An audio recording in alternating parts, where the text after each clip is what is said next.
Crimes reais.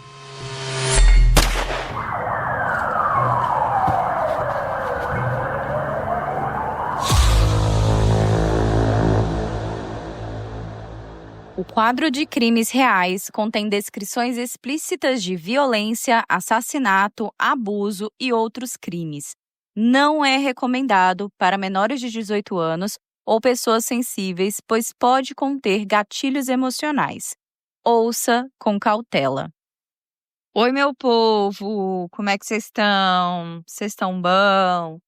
Chegando aqui para a segunda parte dos casos de envenenamentos criminosos no Brasil dos últimos 5 anos. Então, bora começar?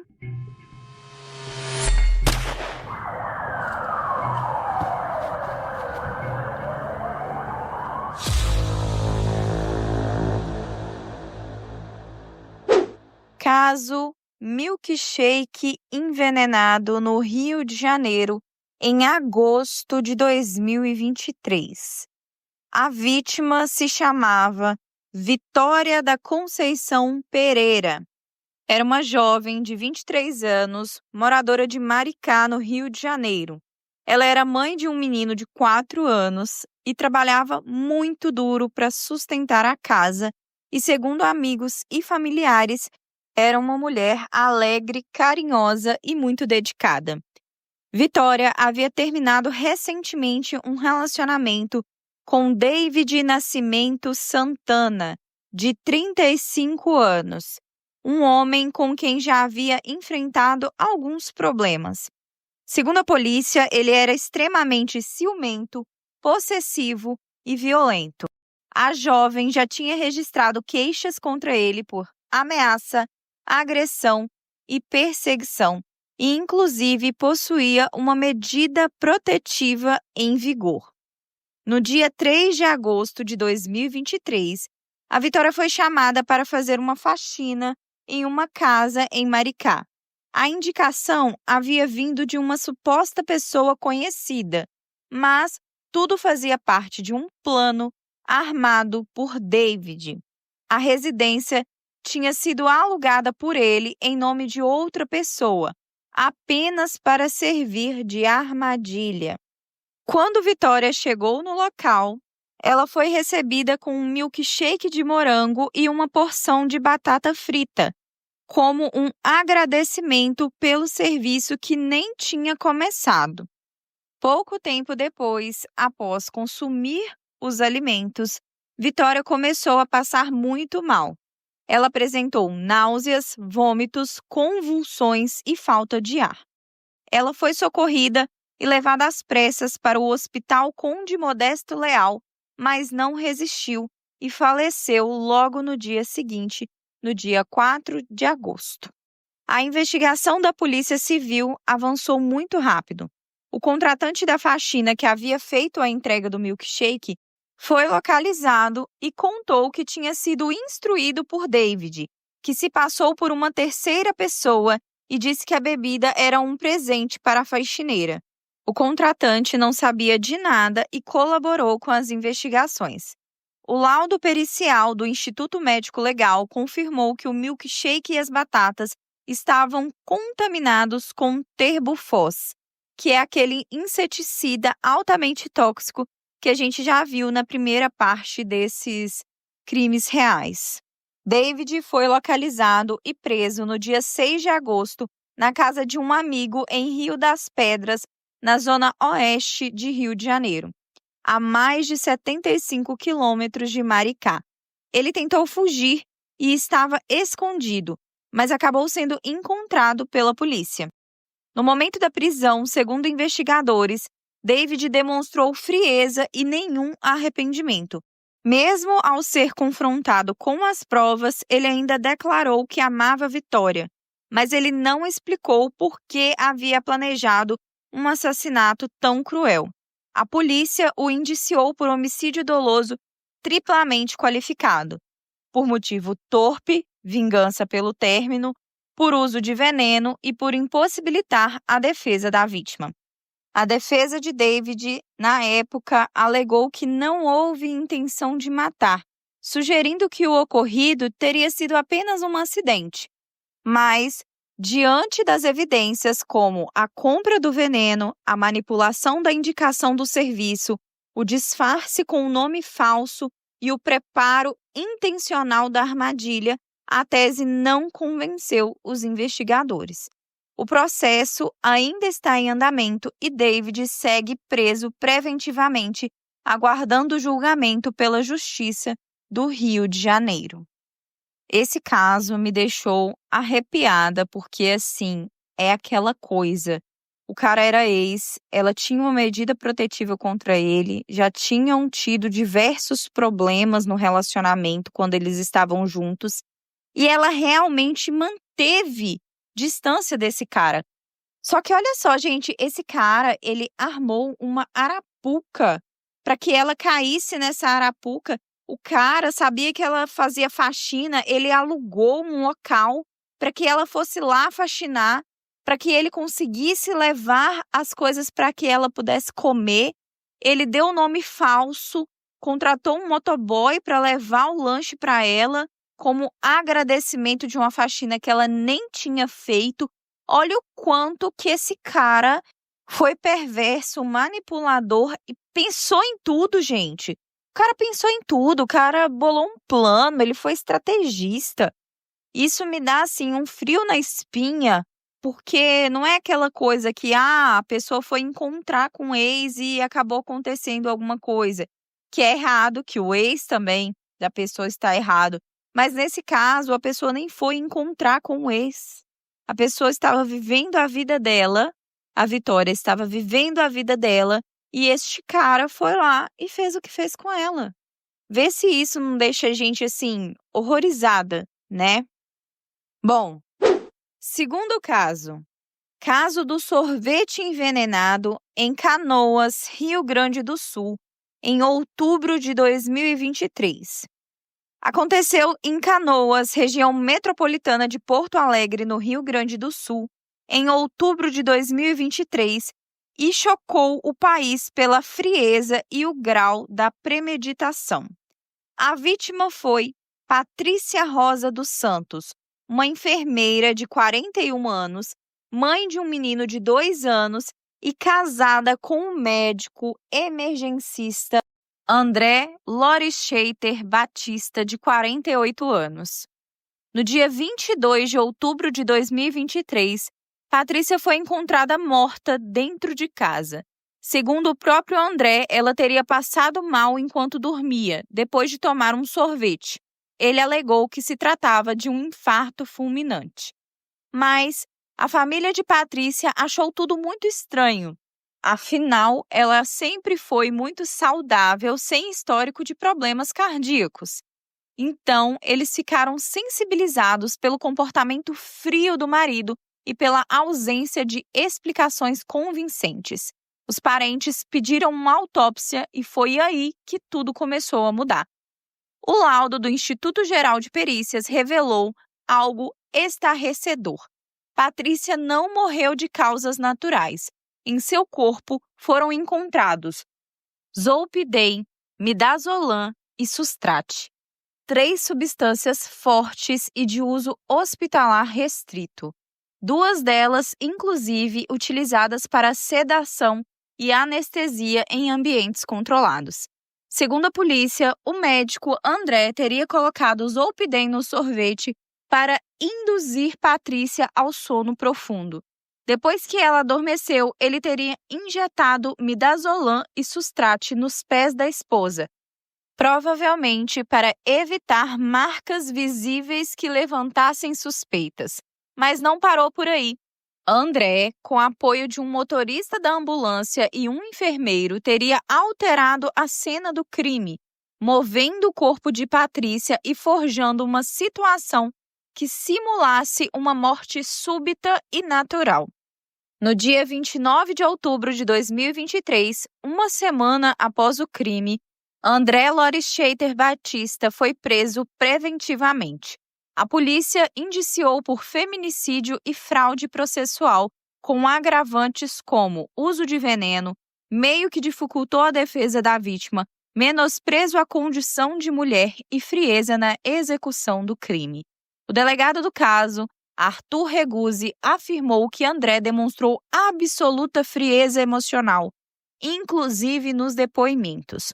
O Conselho Regional de Medicina do Rio Grande do Sul suspendeu o exercício da medicina por meio de uma interdição cautelar total, que permanece válida até a conclusão do processo ético-profissional. Como se não bastasse, em abril de 2025, novas revelações vieram à tona.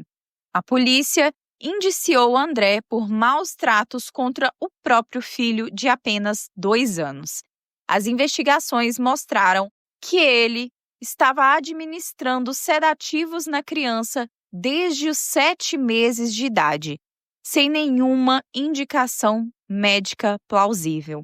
A denúncia afirma que o menino era exposto de forma deliberada a substâncias perigosas, o que colocava sua saúde e segurança em risco constante. Atualmente, André está preso na Penitenciária Estadual de Canoas, onde aguarda julgamento. A primeira audiência está marcada para o dia 30 de junho de 2025, na primeira vara criminal da comarca de Canoas. Gente, esse caso é um outro absurdo, né? A pessoa que convive com você, que está do seu lado, que tem um filho com você, e você confiar 100% naquela pessoa, e olha só esse absurdo, vindo de um médico que sabe exatamente o que está fazendo, exatamente para que serve cada remédio daquele, administrando o remédio no próprio filho, sem indicação daquele medicamento. Será que ele também já não dopava a esposa há um tempo? Como que foi isso? Esse caso, para mim, é um absurdo dos absurdos.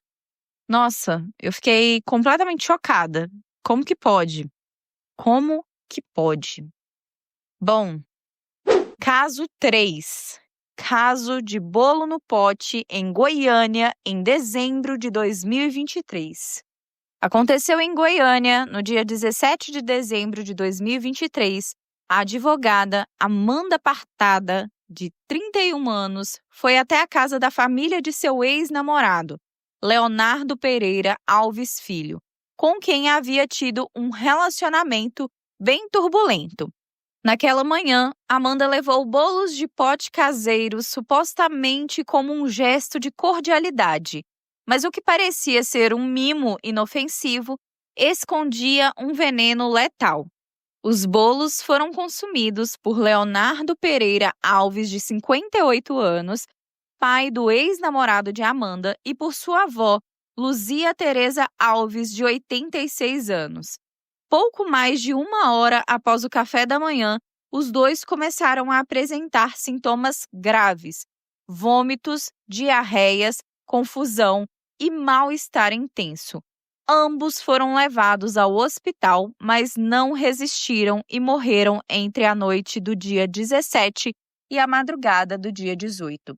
A princípio, suspeitou-se de uma possível intoxicação alimentar, mas os sintomas e a rapidez com que se agravaram levantaram suspeitas. A polícia iniciou uma investigação e logo descobriu fatos inquietantes. Amanda havia encomendado um veneno pela internet e a substância foi entregue a ela em um hotel onde estava hospedada, também em Goiânia. Ela misturou o veneno aos bolos de pote antes de levá-los à casa da família Alves. Ela também ofereceu os doces ao avô e ao tio do ex-namorado, que recusaram, o que acabou salvando as suas próprias vidas. A motivação do crime? Segundo a polícia, Amanda não aceitava o fim do relacionamento com Leonardo Filho. Além disso, teria tentado forjar uma gravidez para reconquistar o ex e, após a rejeição, passou a enviar mensagens anônimas com ameaça à família dele. Amanda foi presa preventivamente no dia 20 de dezembro de 2023. Em janeiro de 2024, a Justiça aceitou a denúncia do Ministério Público de Goiás, que a acusou por 2 homicídios triplamente qualificados por motivo torpe, vingança, uso de veneno e dissimulação, e 2 tentativas de homicídio, já que os bolos também foram oferecidos a outros familiares. Em abril de 2024, ela passou por um exame de sanidade mental que confirmou que Amanda tinha plena capacidade de entender e responder pelos próprios atos. A defesa tentou recorrer à decisão, mas o Tribunal de Justiça de Goiás rejeitou o pedido em dezembro de 2024. Atualmente, Amanda continua presa, aguardando julgamento. A Justiça decidiu que ela irá a júri popular, mas a data ainda não foi definida. Gente, é cada vez mais que a gente vê casos e relatos, né? Não só esses que eu trouxe aqui, mas entre outros. A gente chega à conclusão de que não se deve aceitar nada. Brigou com alguém, essa pessoa te deu um presente, joga fora. Sabe? Aceita no primeiro momento, mas joga fora.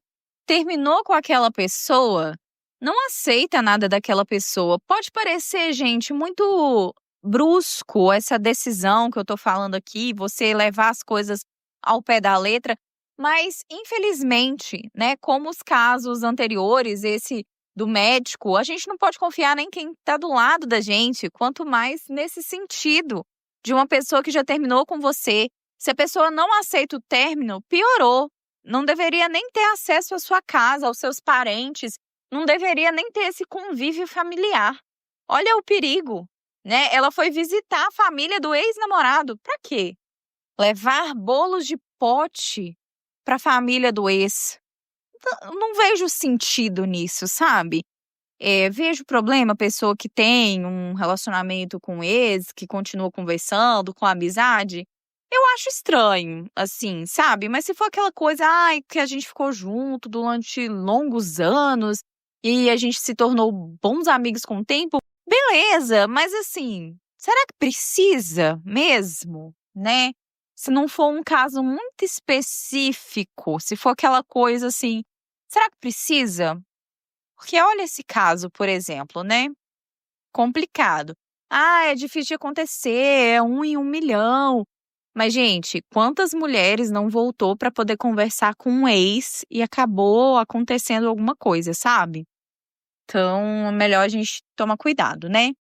A partir de agora, eu vou falar de casos de 2024. Caso 4. Envenenamento de idoso por companheira em Fundão, Espírito Santo. O caso de envenenamento de Antônio de Castro Pereira, ocorrido em fevereiro de 2024 em Fundão, no Espírito Santo, chocou a comunidade local pela frieza e premeditação envolvidas, além da motivação financeira que teria impulsionado o crime. Antônio, de 66 anos, era mestre de obras, aposentado, recebia pensão pela morte da ex-esposa e possuía alguns imóveis. Segundo as investigações, sua companheira, de 53 anos, convenceu o idoso a assinar uma procuração dias antes de sua morte, tornando-a beneficiária de sua pensão.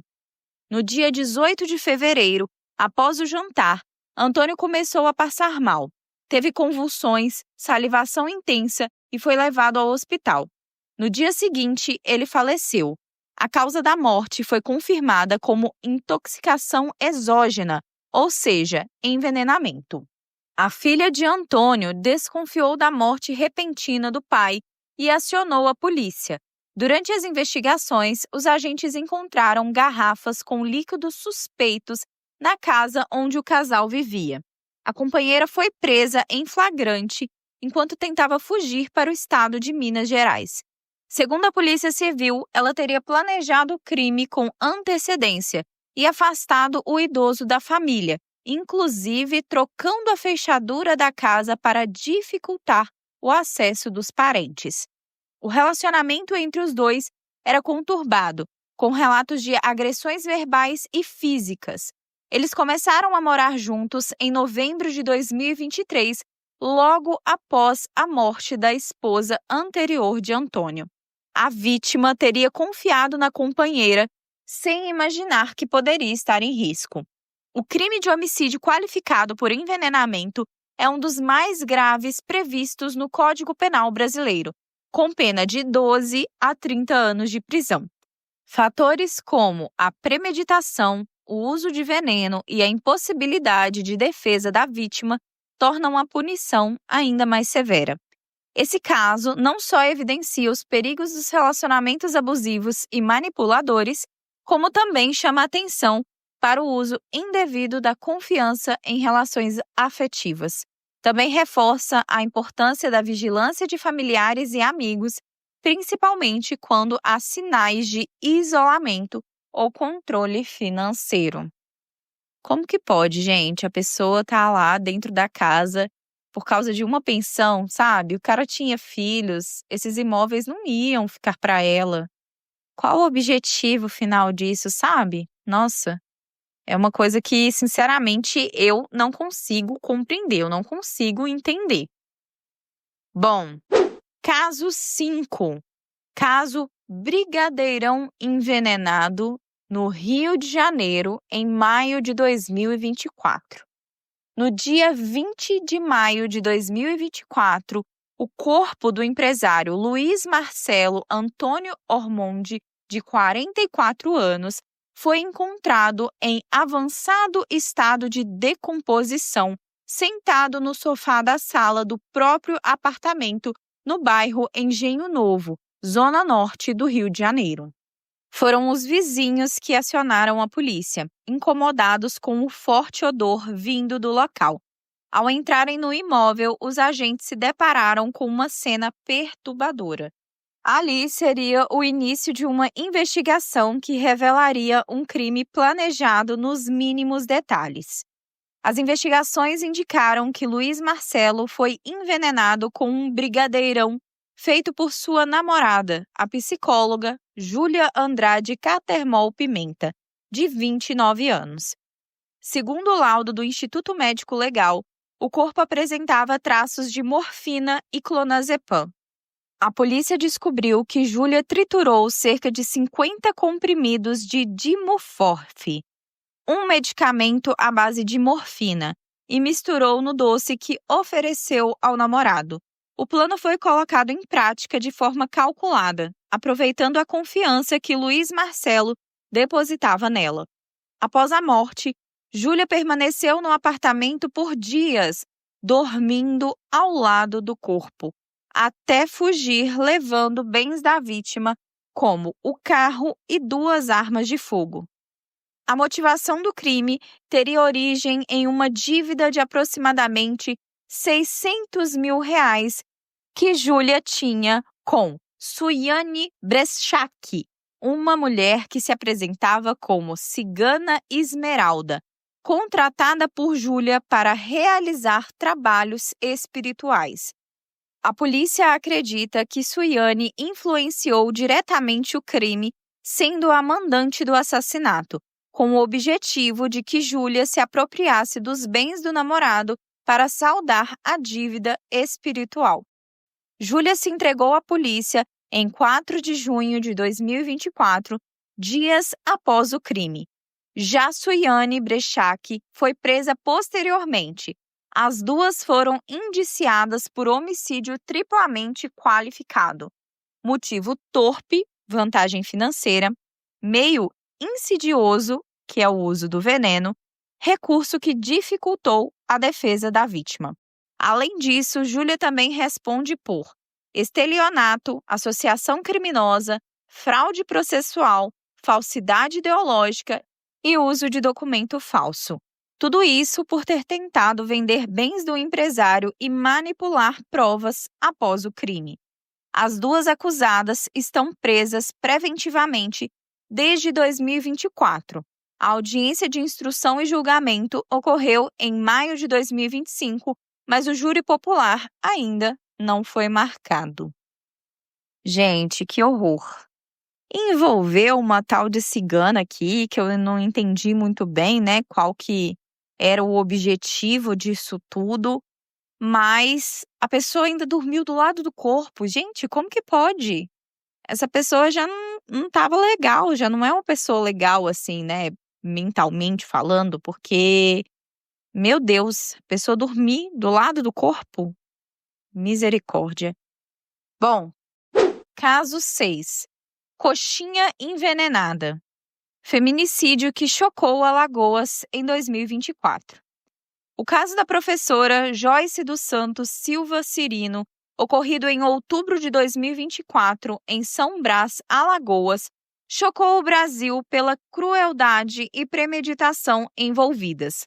Joyce, de 36 anos, morreu após ingerir coxinhas envenenadas supostamente oferecidas por seu ex-marido, Felipe Silva Cirino, que é o principal suspeito do crime. No dia 8 de outubro de 2024, Felipe levou para casa um pacote com 20 coxinhas que ofereceu à ex-esposa e ao filho do casal de 15 anos. Joyce consumiu uma das coxinhas e pouco tempo depois passou mal, apresentando vômitos, convulsões e espumas pela boca. Ela foi levada por Felipe à unidade de pronto atendimento, o UPA, de Porto Real do colégio, mas faleceu cerca de 5 horas depois. O filho do casal também recebeu a coxinha, mas não chegou a comê-la, escapando por pouco do envenenamento.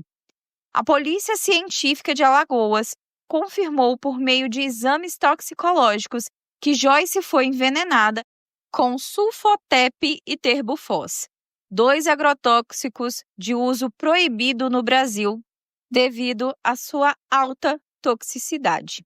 As substâncias foram encontradas no conteúdo estomacal da vítima, bem como em amostras de sangue e humor vítreo. Durante as investigações, a polícia apurou que Felipe descartou as coxinhas restantes e suas embalagens, dificultando a coleta de provas. Essa tentativa de ocultação de evidências reforçou a suspeita de premeditação do crime. Depoimentos de amigos e familiares revelaram que Joyce vivia um relacionamento abusivo marcado por violência física e psicológica. Ela já estava em processo de separação e dias antes de morrer teria enviado áudios à irmã expressando medo de ser envenenada por Felipe. O histórico de agressões foi confirmado por testemunhas e a própria vítima já teria procurado ajuda anteriormente. Diante das provas reunidas, o Ministério Público de Alagoas denunciou Felipe Silva Cirino por feminicídio e tentativa de homicídio qualificado contra o filho do casal. A denúncia foi feita com base qualificadoras como motivo torpe, uso de veneno, dissimulação, crime contra a mulher em situação de vulnerabilidade. A Justiça aceitou o pedido de prisão preventiva e Felipe foi capturado em 16 de outubro de 2024, escondido na casa de uma tia. Seu pedido de liberdade foi negado em diversas instâncias. A morte de Joyce comoveu a cidade de São Brás e ganhou repercussão nacional. Familiares, amigos, alunos e moradores organizaram protestos em frente ao Centro Integrado de Segurança Pública, exigindo justiça e agilidade no andamento do processo.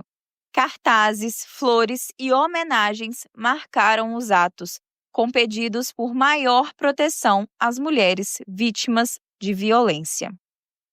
Mais um caso, infelizmente, de feminicídio. E o cara, gente, ainda ofereceu a mesma coxinha para o próprio filho. Como assim?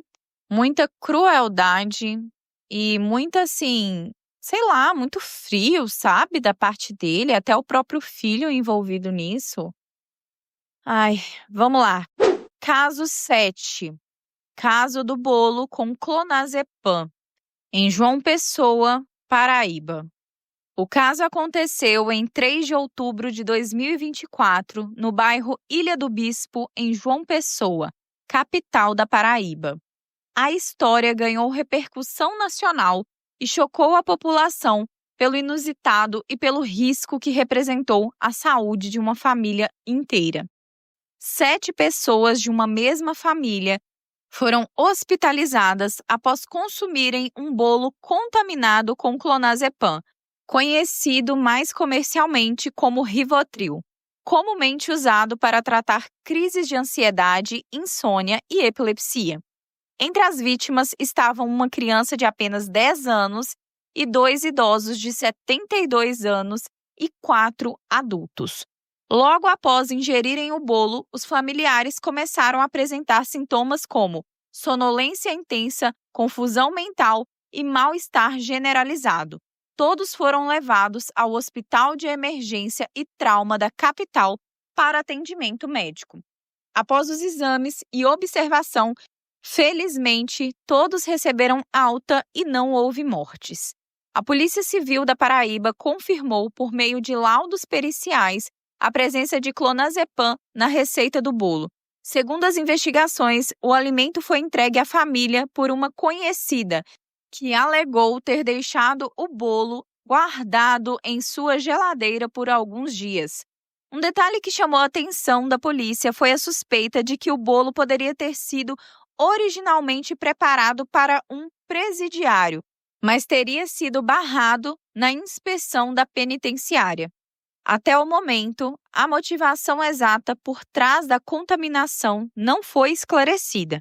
A polícia continua investigando o caso para entender o que de fato aconteceu e determinar se houve dolo, imprudência ou algum tipo de plano por trás dessa entrega.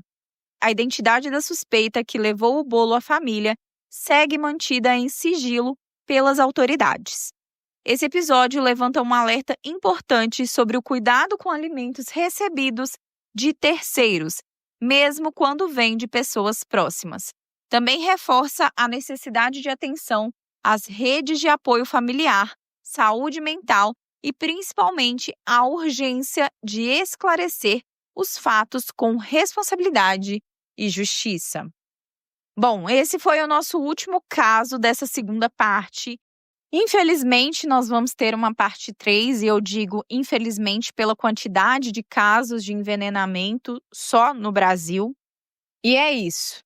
Se você sabe de alguma informação extra sobre qualquer um desses casos, que seja uma informação real, verdadeira, pode deixar para a gente nos comentários. Comente também em nosso grupo do Telegram ou do WhatsApp a respeito desses casos, tá? É só vocês colocarem a hashtag que a gente está usando aqui é dose mortal. Então, para esse, a gente vai colocar dose mortal 2 ou dose mortal 3, quando for a terceira parte. E vocês podem comentar ou na plataforma de áudio onde você está ouvindo.